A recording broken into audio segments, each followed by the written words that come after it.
Just like with other standard sketched features, the Boundary Boss base feature has a matching feature that is used to remove material, the Boundary Cut feature.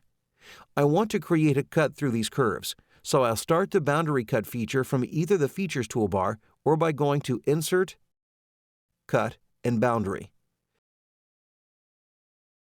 The Property Manager is the same as the Boundary Boss base Property Manager, so I'll select the curves here for Direction 1.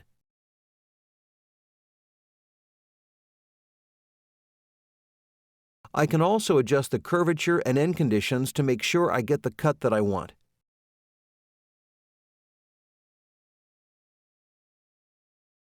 When I click OK, the cut is created.